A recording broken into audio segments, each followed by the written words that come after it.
Hey guys, hello again. We just thought it's been, I would think, almost a month since we did a just all-around tour of the garden and the yard and everything that we're growing here. Last time we started on the back deck. Today we're going to start in the front yard. And I will tell you that it is terrible hot here, like 95, I think. Hopefully tomorrow and the next 7 to 10 days or so, it's going to be about 10 degrees cooler and lower humidity, which we're really looking forward to. Except I know my plants love the humidity, but they'll be okay. Just really hot. This is our strawberries, and you guys saw these a while back and how much they've grown. I'd have to look back at the other video to see anyways, but we are getting some strawberries. These are Seacrest, I believe they're called, ever-bearing strawberries. I can come out here about every third day and pick a few, but there's one right here now that's just, we have a net over it. And I like these nets for my berries, but sometimes I wonder if the berry, there's another one, John. If the berries, plants like the nets, they seem to not really enjoy being covered with something. But as long as they're bearing berries, it's really good. Keeping the squirrels, the birds, and probably even the deer away from these strawberries. Oh, I keep seeing strawberries, John. I will tell you that these strawberries, they're not gigantic strawberries, but they are nice and sweet. They're very good berries. So like I said, they're not gigantic, but they're pretty good. I mean, they're good tasting. And so they're growing well. I'm still waiting for runners. I don't see any right off, because what my plan is to let it run, and I have put compost around this planter, so when they start to have runners, they have somewhere to run on. So hopefully by next year anyways, the whole thing will be strawberries. That's my plan. I was going to show you some things right here too. My grass is a little long, don't look at that. My only foxglove that I have, I got some more trying to grow smaller ones that are, hopefully I'll be able to plant in a while. And as you'll see, we planted a bunch. I should say my wife has planted a bunch of annuals since the last time. And I don't know if you guys know anything about one of these. You can tell me what you think about him, but his eyes light up. He's got to warm up, I guess. Solar powered. There you go. And his range is probably, I don't know, probably 30, 40 feet out. I can walk across the yard down there and he'll still catch me. We're going to turn him off now so we don't bother us. Oh, there we go. And there's also a silent mode if you want that. But since he's been up, I haven't had any deer damage in this area. And I haven't sprayed for the deer. So I think he's working. We'll see how long he works. But down here you can see there's called celosia, called wolfflower annual that my wife planted. There's a couple other things there too. What is that? It looks like a salvia. Salvia and another wolfflower. Oh, zinnia. I love my zinnias. But anyways, so all my flowers, then my annuals also, of course, my Japanese irises are done, but they were beautiful this year and they're growing all over the place now. And these are black-eyed Susans that are growing here, which they're not out yet. If you remember, this is one of our big experiments. This is our second that we planted, the second thing. I don't know how long. I haven't cut it yet, and guess what? I guess from my compost, the tomato plants. Sorry, they're going to go pretty soon because I got plenty of tomato plants, but the grass looks great. And if you would know how grass has grown in the past on that hill, that's really good. I mean, so far so good. That's a great start. So I'm happy about that. And then this is our first one, which I weed eated once, and it needs it done again. It's really getting nice and thick. And I actually went back and overseeded it all. I think that's important if you're planting grass. Even if you don't see a lot of holes, I think it's good to go back a couple times at least and just use your spreader or throw some with your hand and just throw it over the whole thing or hit your bare spots. And then this is our latest one, which is probably 10 days. And it's growing. It's hard to tell now because the way the sun is. There is grass in there. But John and I were just discussing before we started taping today, that we probably put the shredded leaf mulch is probably just a little too thick. We think the grass is having a hard time getting through it. But it'll work eventually. I'm not worried about it. And like I said, we can go back and reseed the whole thing and just rake it through and it'll be fine. This is a hydrangea that's probably 10 years old. Someone out there can tell me probably better what the names, I forget. I just call this snowball because that's what it grows, and I think that might be what a lot of people call it. We talked about this also right before we go on. We have a mole infestation. I have some of the things you stick in the ground that vibrate, and I think they're working. They just don't cover a big enough area. Our neighbor across the street used to have several cats, and when she lived there, we didn't seem to have any problems. So we think we need a cat. We'll figure it out, hopefully, because they're driving me nuts. They're tearing up my yard, and I'm sure eating the roots on my plants. Bees balm, which is will be out pretty soon. Milkweed from a monarchs is growing really nice. Now there's smaller hydrangea here that's growing. A lot of more flowers. There's a pretty zinnia, a pink zinnia. How's that? What am I forgetting? Big petunia coming. It's already had one flower. Right behind that is a butterfly bush that's just getting started. And then another zinnia there, and a couple more there. And then just our crepe myrtles are producing baby crepe myrtles all in my flower bed. I should dig them up and try to sell them. I could probably get some good money for those if I can keep them alive. I have like a 50% success rate of digging them up and replanting them because they're hard to keep alive. Then another one of my hydrangeas, which this is one of the hydrangeas that'll grow. If you let it, it'll grow probably anywhere from 10 to 16 feet up and out. And it's just got the white flowers. And then along here, we have all my hydrangeas. I won't go over them because they're not really blooming yet. Oh, John, there's a good shot here. See that right there? They're trying to change colors. Of course, I put down some Miracle-Gro high acid. I'm trying to change the colors. And they're trying. See the blue on that? See the purplish blue? I don't know if the camera will pick that up. But that flower looks like it might be two colors. That's what happens when you're trying to change colors. A lot of times you'll get those mixed, and I think those are the neatest looking ones. It's got several blooms coming. Now this is one of the bigger leaf hydrangeas that have the big flowers, as opposed to, I think they're called mushroom cap, which is this big one here. And he looks sad right now because it's so hot. Trust me, he has plenty of water, and as soon as the sun goes away from him, he'll liven back up. And I will water these later tonight or in the morning, but it's not like a water. It's just they don't like to be too hot. And if you grow hydrangeas, you'll know that. And just know that as long as you know you've watered good, it's not that, it's just the heat.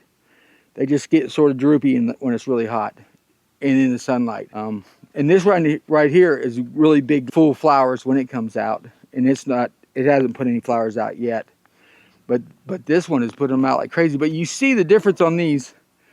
They just put out big flower overall, but they come out individually, so it's a little different. If you could get them all to come out at the same time, it'd be really neat, which you probably can. There's probably something I'm not doing right. I had a lot of trouble with fungus earlier. I don't know if I showed that in the last video, but I did spray copper spray on these, and it really seemed to help, because you can see the difference in the newer leaves, which are just healthy, and like say the older leaves, you can see where it was on it.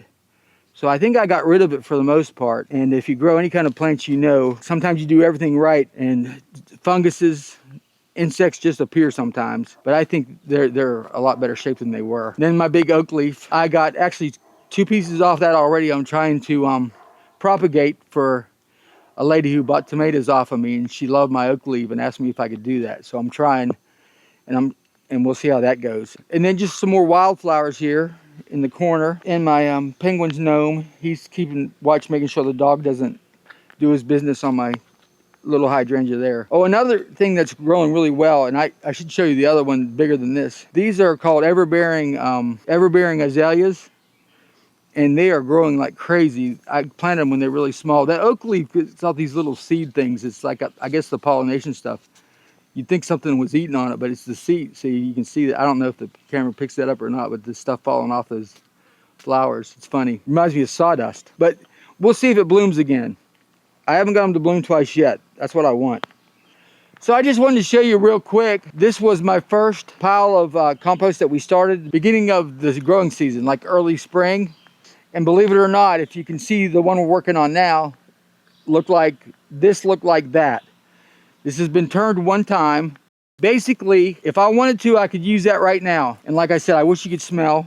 It smells like a forest floor. It's just awesome. And you can also see, which is a sign of good health in your compost, once it's cooled off.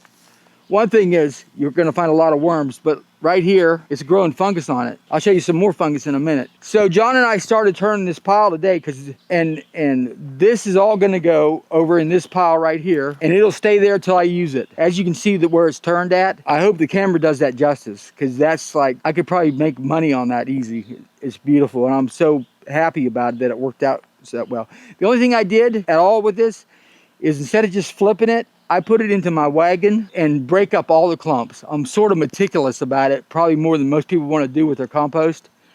But I'll take the time. It's a great shaded area, so you can do it when it's hot. You can't, too hot to go out in the sun and work in the garden like it is today. You come over here where it's 15 degrees cooler, right, John? Under these big oaks, a little bit of a breeze. It's still hot, but it's a lot different. And work on it, and I add coffee to it. Like, I'll put like a 5-gallon bucket in that much, which is probably, that's getting close to a yard. Cubic yard. It's probably not quite a cubic yard, but it's close. And it'll sit probably till next spring, unless I need some of it to put on my beds this late fall into winter. We're just about done with this one, and I would say that has probably 15 layers on it. Before yesterday, the last time I layered it, it was at least that high. It wasn't as wide. It's getting more volume. But before I added 3 to 4 layers yesterday, it had sunk down to below where the railroad ties are. Just like this one had sunk down too. And that's a good sign also. That means it's working. I mean, it's cooking. I like to say cook is, that means it's cooking, and it is.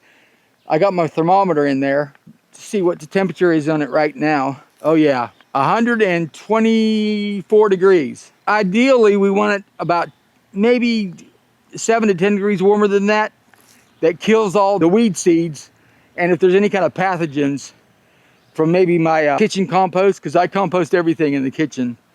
It doesn't matter if it's dairy, meat, or people say don't use that. But there's good stuff in that too, and if you do it right, there's no problem with it. And John, you can tell them that this compost never has a rotten smell to it at all. And what I do is I use my mill, and it's basically it just dehydrates a little bit your food scraps and just breaks them up into like a sticky powder, if you will. And I take that, the shredded cardboard and paper I mix it in with it. And so it's not clumpy at all, and it spreads it out. Then I make sure I cover it with a couple layers. You want to show the big old mushrooms growing out of our compost?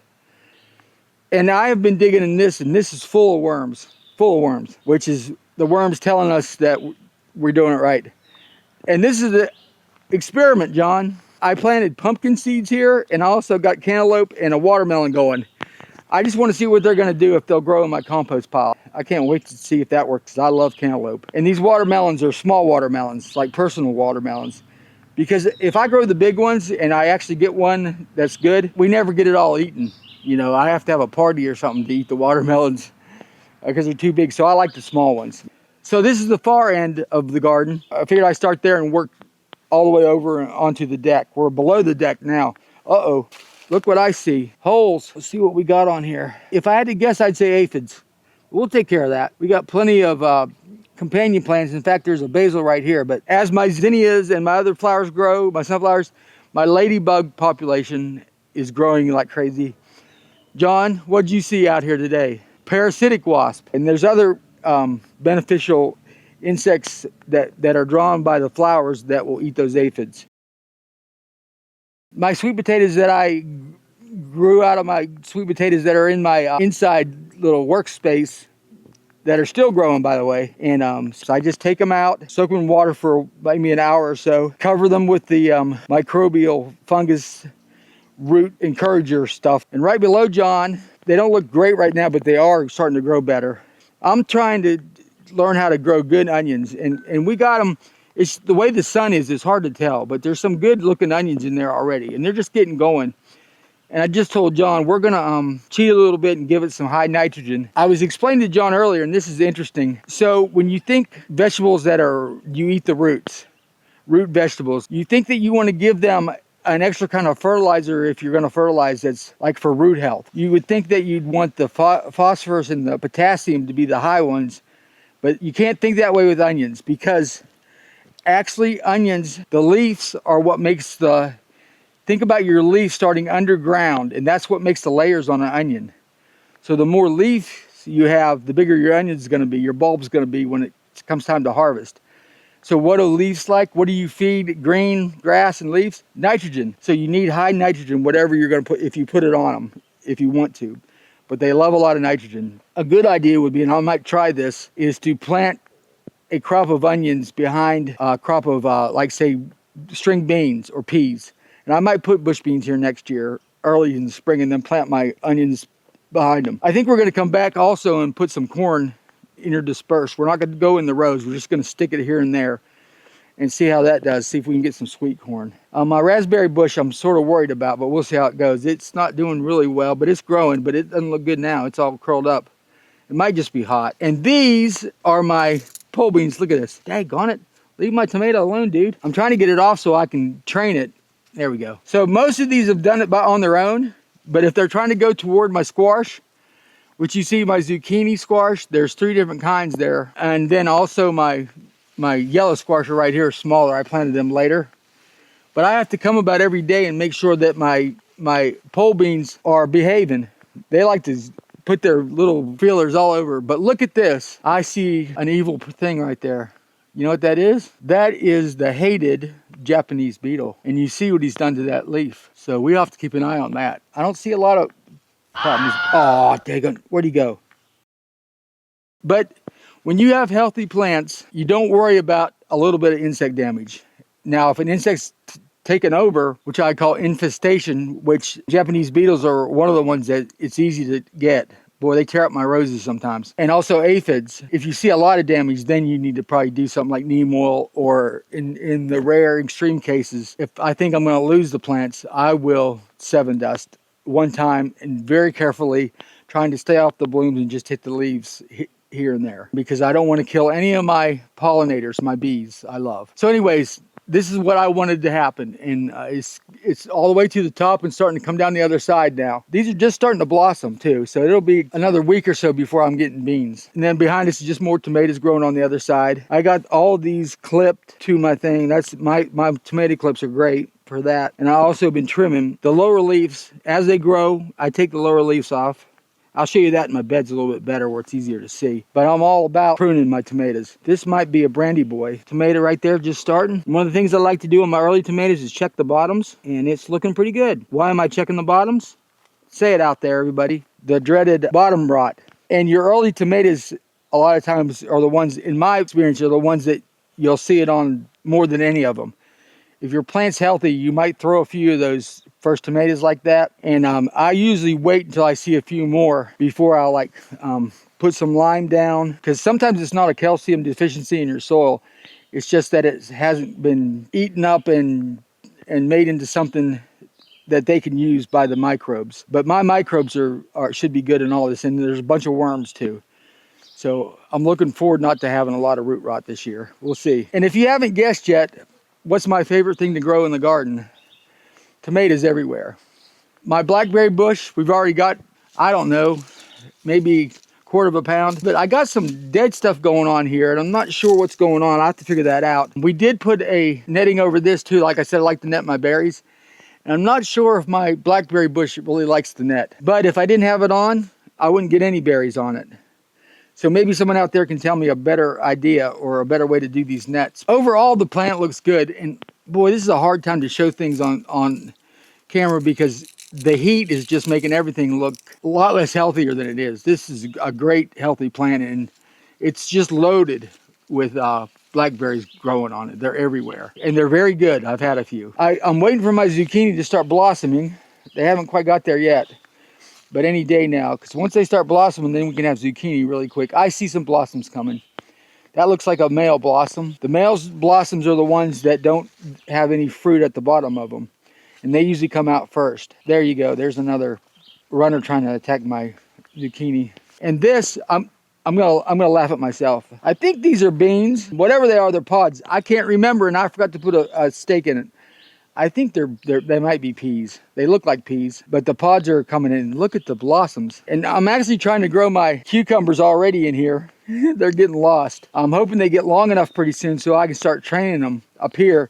So then the peas won't bother as much. I have like 3 in there. I need to plant some more. I've been sort of holding off till the beans got done, but man, I don't know how long it's going to be. I might have to just pull some out to plant my cucumbers. I'm trying to get a weed out of there, sucker. I got a root on it. And then my string beans. This bed is, I want to say 10 by 2, which would be 20 square feet. I've already pulled almost 5 pounds of beans out of here. Picked almost 5 pounds of beans. And they're loaded. There's a bunch more coming. Look right here. Right here. See, I'm going to have to do this again probably tomorrow or the next day. I'll decide. But there's a ton of little ones. They are really good tasting. Blue Lake bush beans. If you like string beans and you want beans that grow pretty easy, I would definitely, look at that. Holy cow. John, it's almost time to pick beans again. In my book, the bush beans are one of the best tasting and easiest beans to grow. And like I said, I'll be well over 5 pounds by next week. They just keep coming. There's still blossoms on them. So yeah, then my potatoes, all doing well. And if your potatoes are growing in bags like mine are and they lay down, don't worry about them. Just let them go. They'll be all right. They'll keep growing. These are starting to blossom some. Those are the ones I planted first, so they got blossoms on them. But I will let most of these go until the plants start dying, and then we'll dump the bags, and hopefully we'll have big old potatoes in there. I hope so. And then, John, if you want to back up a little bit more, my winter squash bed, I'm going to stick him right through this hole right here, and hopefully he'll grab on. You just got to be careful with these runners and also the vines, because they'll break. You can't be too rough with them, but just got to be careful when you do it. Hopefully by the next time we show the garden, the whole garden, it'll be on top of these cattle gates, which we talked about these before. Tractor Supply for like 30 bucks. 16 by 4. 4? Yeah, 16 by 4. The best arbor. If you bought an arbor like this in a kit at Lowe's or Home Depot, you'd probably pay, I would say 70 bucks, I'm guessing at least, for a decent one. Easy, and easy to move, easy to put up. You just have to have something to transport them because they're big. They're, like I said, 16 feet long. Just real quick, my Brussels sprouts are still growing here, and also Swiss chard, which in the past, my dad and all his cousins and my uncles grew it, and I'm sure some of my cousins are still growing it, and I am too. It's sort of an acquired taste. It's strong, but if you can eat kale, you can eat that. I mean, that tastes, to me, 15 times better, 10 times, 100 times better than kale. All those put together. More potatoes.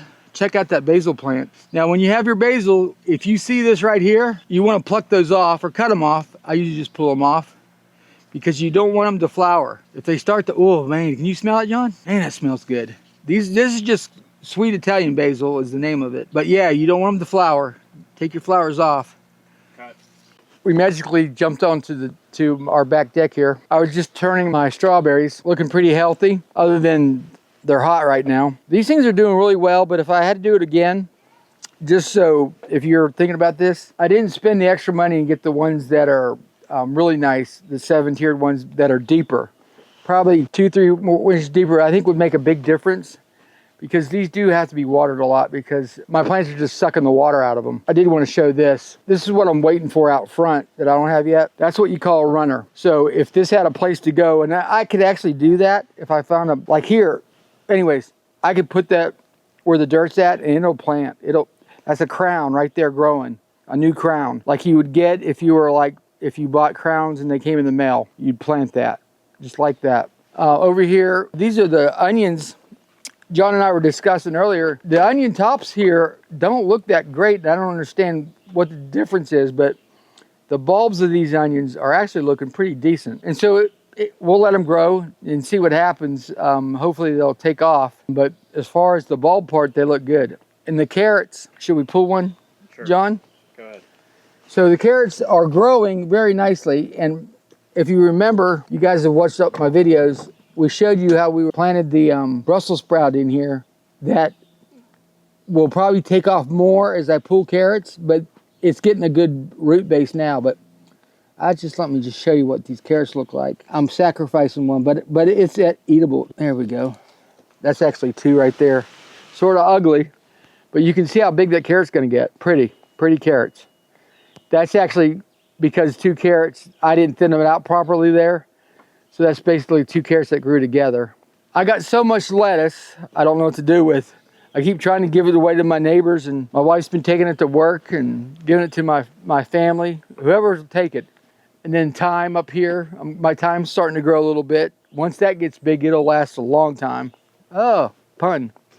This is something I've grown before that we're trying. This is stevia. So you can take these leaves and like sweeten your tea with them, and that's supposed to work pretty well. We'll have to try that. And I think this is a bell. That is actually a white bell pepper. So I've never grown a white pepper before, so we'll see what it looks like when it's done. We tried cilantro. I didn't understand that cilantro doesn't like heat, and I don't think it's gonna make it. So we'll try that again. I'm gonna plant it next time. I'm gonna plant it under my big tomato plants, which we'll see in a little bit.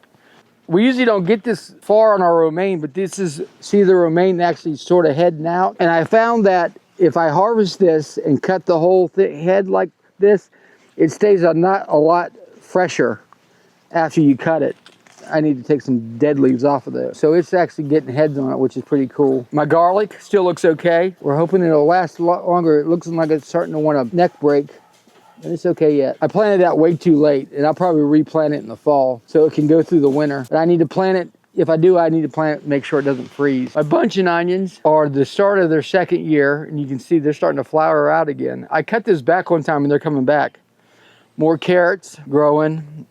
And then, of course, this is my buttercrisp lettuce, too, and it's starting to grow heads on it, too. It's looking good. It's a little wilty because of the heat, but it's still looking good. And if you want an easy lettuce to grow that has a really good taste, this Butter Crunch, right? Butter Crunch, I think. Lettuce is so easy to grow. I mean, I just disperse the seed. You can thin it out if you want, but you don't even have to do that. Good soil, and it's just taken off. We had lettuce last year all the way till Christmas. We ate fresh lettuce at Christmas. Cherry tomato, which is just growing like crazy. You can see my first set down here is gonna have like 7, 8 tomatoes on it right there. By the time we make another video, we'll probably have some ripe tomatoes. I hope so. I've been waiting for them for a long time. Talk about something that I look forward to every year. So we have put up our canopy that we use for our Penn State tailgating to keep the sun off of some of this deck so we can enjoy the deck because it's so hot back here on the south side of our house. But I'm using it, as you can see, I got strings tied to the canopy and using it for string out my tomato. It's working very well. My tomatoes are looking very nice, and I'm so happy about them. We'll get to them in a second. I'll show you one other thing first. So this bed is just loaded with a lot of stuff, and everything seems to be doing well. John and I think we're going to come back sometime in the really near future and put another horizontal net in here, because as you can see, see my peppers are coming up above my beans. They're loving each other. I think the peppers are thriving on the nitrogen that the beans are putting into the soil. And see, that's gonna need some kind of support before it gets to that top net, I'm afraid. I have 1, 2, 3, like 7 or 8 peppers in here, and they're coming up right here. And it's funny, every once in a while I gotta take these are peas, 1 row of peas and 1 row of lima beans in here. I have been checking, but they're staying off the peppers pretty well, but every once in a while I have to take a vine off a pepper. But these are all my peppers I grew from seed, and they're just doing so nice. Actually blossoms, and I haven't taken the blossoms off until the peppers get really big. The plants themselves, I think that's a good thing to do. I mean, that's your choice, but I want the plant to focus on growing big leaves and big stalks before it worries about peppers, because I got a long time to grow peppers. My onions, I'm not sure about here. That one actually needs pulled. It's just a little baby, but it's not bad. But see, once this neck breaks, they're done growing. They're not as big as I want, but they're not small either. Be enough for a burger, wouldn't it? And so, but a lot of them, see, that one's ready too. I haven't checked this in a couple of days. There's still some that are still growing in here if you keep looking, but I have them on both sides of the beds. So this bed is just loaded, got all kinds of stuff in it. And then if you pivot over here, last time we had a video, this was full of snap peas. My snap peas basically were finished. They were still putting out a few, but not worth. I wanted to get my tomatoes planted, so I took them out. And these tomatoes have been in here, I don't know, 2 weeks, and they have already grown a bunch. I can't help myself when I'm here to start messing with them, as you can tell. Taking these bottom leaves off. I usually work all the way up, depending on where it's at. I'll work up the leaves off of them until where I see the first set of fruit at. Anything that's close to the ground is coming off. I think that's very important as far as keeping them healthy. Nothing on the ground. These beds are mulched with wood chips. We sifted some of the bigger stuff out of the wood chips and mulched these beds. And I think, John, did I show you yesterday? But if you take this mulch away, it's about 1 inch or 2 of mulch, and stick your hand down in that soil, it's nice and moist, and it's about 10 to 20 degrees cooler than the surface. So that's really good for your plants. And the other benefit is, it's probably gonna need some water today. It's been so hot. My beds tend to need water, especially when the tomatoes get bigger, tend to need water more than, say, stuff on the ground or even raised beds on the ground. And I think it's just because they don't hold as much water, period. And then I got bags, plant bags everywhere with different things in, of course. That's another nice tomato plant growing, and I got it trellised. All my trellising is working well so far, and I appreciate my son's helping me do that. John actually went back the other day and actually put more strings in for me because I needed them. Oh, the sunflowers growing here, and my zinnias are my favorite. They are so growing. And I got all the different colors, which I think is cool. That sunflower in front of John is probably a chocolate cherry sunflower, and the one on the other bed is also. I've never had a sunflower like this before, but I think that is just the neatest sunflower I've ever seen. I don't know, what is it, like 7, 8, 9, 10 flowers on that thing? And it's got more coming. So either it's like some kind of mutant sunflower, or, because I think it's a volunteer. And if it's a volunteer, it just came from the birds, black oil sunflowers seed. So I don't know, but I love it. I will save those seeds and plant some more of those, because I think that's just the neatest thing. And so these are the tomatoes that's been in ground the longest. And as you can see, look at this zinnia right here. That's crazy. That's probably, I don't know, what, 3.5 feet. My tomatoes are doing so well. The only thing is, when they get to this size, it's a daily exercise. Every morning I have to come out, put clips on them, check my tomatoes, but I'm really happy with my tomato production already. There's a first set that has 4 really nice tomatoes coming. Oh, I wanted to show you, John, you can look right in here with the camera, the size of that marigold in there. My marigolds are just like giants, grown from seed. I got my biggest Brussels sprouts on the other side, and it's looking rough today, woo. And then this marigold, let me pull this back.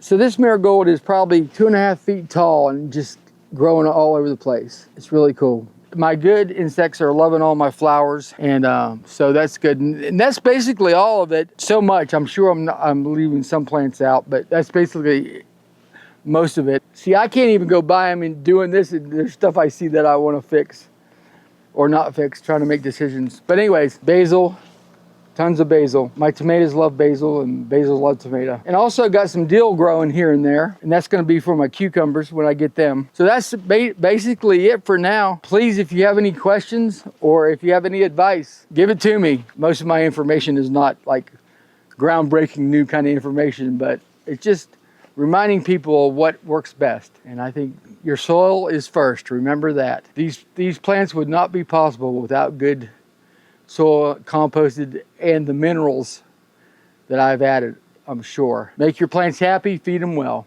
And that's what they're doing right now, and they're rewarding me for that. And they will you too. Like I said, if you love the garden, this isn't really that hard, and you can decide how much work you're gonna put into it. Of course, the more you put into it, the more production you're gonna get. But if you're not into a ton of production, you just want some good tomatoes, plant the tomatoes, let them go. I mean, they'll grow, they'll give you some tomatoes. Or you can do stuff like this. And I've learned this from other people, and I think it's great. I'm loving it. So get out there. It's not too late to plant tomatoes if you want to. Well, depending on where you live, of course. But in Virginia, Central Virginia here, you can still plant tomatoes. I'll be planting different things throughout the summer, into the fall, and probably even into the winter. So it'll make a lot of good content that you guys can watch. But I'm in this year-round now, and I'm loving it, and I'm sure you will too. If you like being outside, John and I are out here today, and it's not the most comfortable day to be outside, but I'm not hating it either. But of course, John will tell you, we're soaking wet, right, John? We're soaking wet. We're praying for that front that's coming through at 6:30 and 7, and it's going to cool down behind that. But anyways, get out there and get in the garden. It's good for you, good for your soul, like I said before. And we'll see you next time. Be sure to like, leave comments, and subscribe so you know when we put new videos up.